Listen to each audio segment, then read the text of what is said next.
Bismillahirrahmanirrahim. Assalamualaikum warahmatullahi wabarakatuh.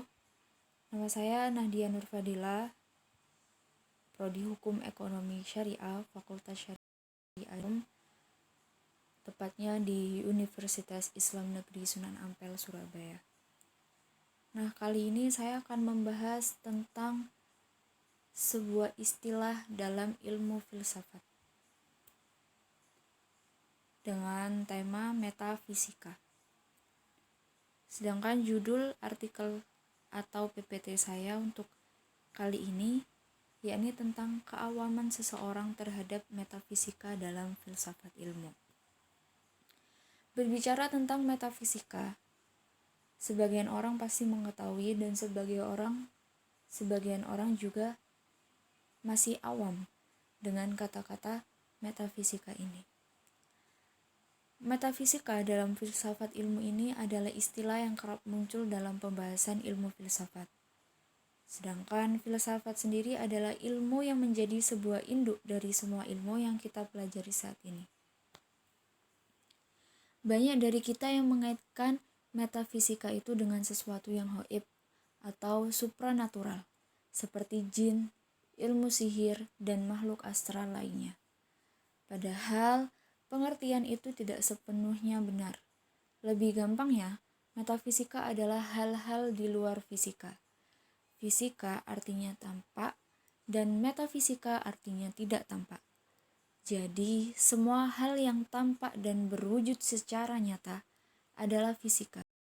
Dan sebaliknya, semua hal yang tak berwujud atau gaib disebut metafisika.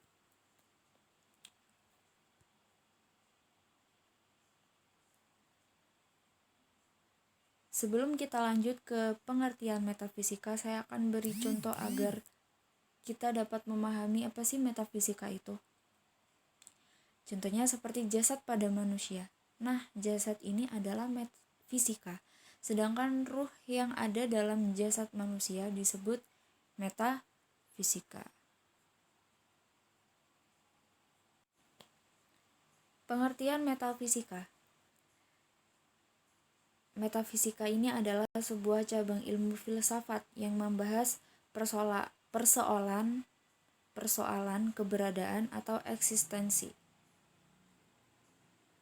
Nah, dia juga suatu penyelidikan terhadap masalah perihal keberadaan.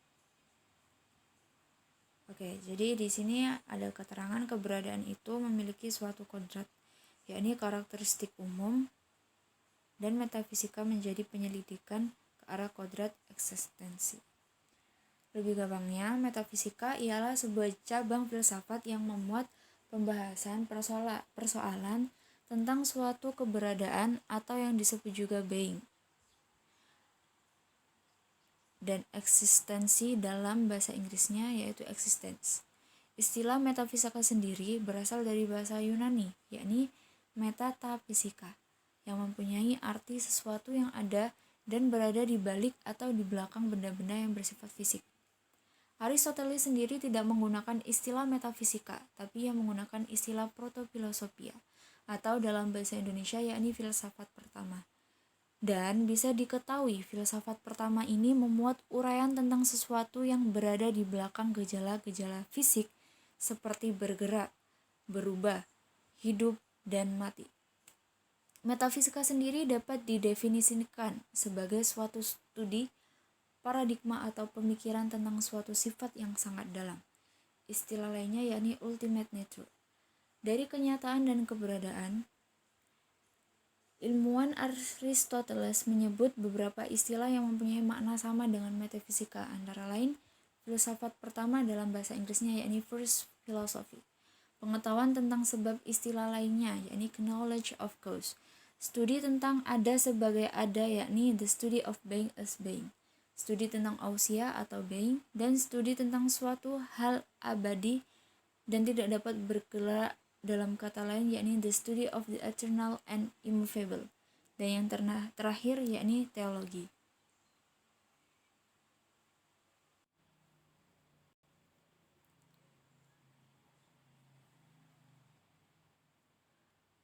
Kemudian selanjutnya yakni tentang klasifikasi metafisika Christian Wolff. Menurut Christian Wolff, metafisika diklasifikasikan menjadi dua. Yang pertama, metafisika umum atau yang disebut dengan ontologi tentang hakikat manusia. Ini tentang hal ada atau being. Kedua, metafisika khusus antara lain psikologi dan antropologi atau hakikat manusia. Kemudian kosmologi, hakikat asal usul alam semesta. Dan yang terakhir, teologi, hakikat keberadaan Tuhan. Persoalan ontologi misalnya, apa yang dimaksud dengan keberadaan atau eksistensi itu? Kemudian contoh yang lainnya tentang bagaimana sih penggolongan keberadaan atau eksistensi. Nah, itu yang dimaksud dengan ontologi tentang hakikat manusia. Kemudian persoalan-persoalan kosmologis atau alam, yakni persoalan yang bertalian dengan asal mula, perkembangan dan struktur alam. Misalnya, jenis keteraturan apa yang ada di dalam alam, atau apa hakikat hubungan sebab dan akibat, dan apakah ruang dan waktu itu. Nah, itu contoh tentang persoalan-persoalan kosmologis. Selanjutnya tentang persoalan-persoalan antropologis atau manusia. Misalnya, bagaimana hubungan antara badan dan jiwa? Apakah manusia itu memiliki kebebasan kehendak atau tidak? Nah, itu tadi contoh-contoh dari persoalan-persoalan yang diklasifikasikan oleh Christian Wolff. Aliran-aliran metafisika. Dalam metafisika terdapat persoalan yang menimbulkan beberapa aliran metafisika. Aliran tersebut terbagi menjadi dua segi, yakni segi kualitas dan segi kuantitas. Menurut segi kualitas terdapat dua aliran. Yang pertama, materialisme dan spiritualisme. Sedangkan menurut segi kuantitas terdiri dari monisme, dualisme, dan pluralisme. Yang pertama tentang materialisme. Singkatnya, materialisme adalah suatu aliran yang memiliki pandangan bahwa tidak ada satupun atau sesuatu yang dinyatakan nyata kecuali materi. Nah, materi itu sendiri ialah sesuatu yang terlihat, bisa diraba, mempunyai bentuk, dan menempati suatu ruang. Kemudian tokoh-tokoh yang ada dalam aliran ini yakni Demokritos dan Thomas Hobbes. Kedua, spiritualisme. Aliran ini mempunyai pandangan dan menganggap bahwa kenyataan yang paling dalam adalah roh. Dan tokoh yang ada di dalam aliran ini adalah Plotinus dan juga G.W.F. Hegel. Selanjutnya, aliran metafisika dari segi kualitas, yakni monisme. Nah, aliran ini menyatakan bahwa hanya ada satu kenyataan yang fundamental. Contohnya adalah jiwa, materi, Tuhan, dan hal lain yang tidak dapat diketahui. Tokoh yang ada dalam aliran ini adalah Baruch Spinoza dan A.N. Whitehead. Selanjutnya, dualisme. Aliran ini beranggapan bahwa terdapat substansi yang masing-masingnya berdiri sendiri. Dan tokoh-tokoh yang ada di dalam aliran ini, yakni Plato, Immanuel Kant, dan Descartes. Yang terakhir, pluralisme. Suatu aliran yang tidak mengakui adanya satu substansi atau dua substansi akan tetapi dia mengakui tentang banyaknya substansi.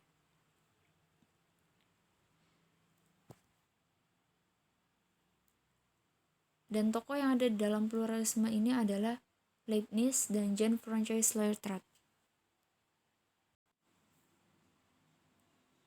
Yang terakhir, poin terakhir yakni eliminasi metafisika.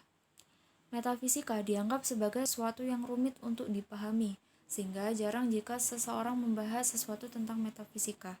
Hal yang menjadikan metafisika sulit untuk dijelaskan yakni karena membahas suatu hal yang ada namun tidak berwujud, sehingga seseorang akan sedikit kebingungan dalam mempelajarinya. Metafisika dalam positivisme logis tidak dianggap atau dieliminasi, karena metafisika adalah suatu hal yang bersifat spekulasi. Sedangkan positivisme logis sendiri merupakan cabang dari sebuah paradigma positivisme yang berasal dari perkumpulan beberapa filsuf dengan nama kelompok lingkaran Wina.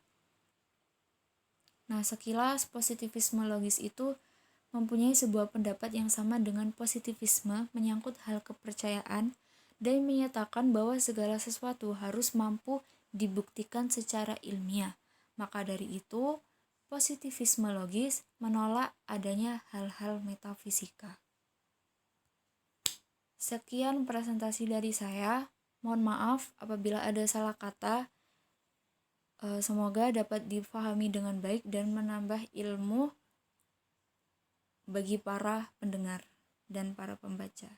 Assalamualaikum warahmatullahi wabarakatuh.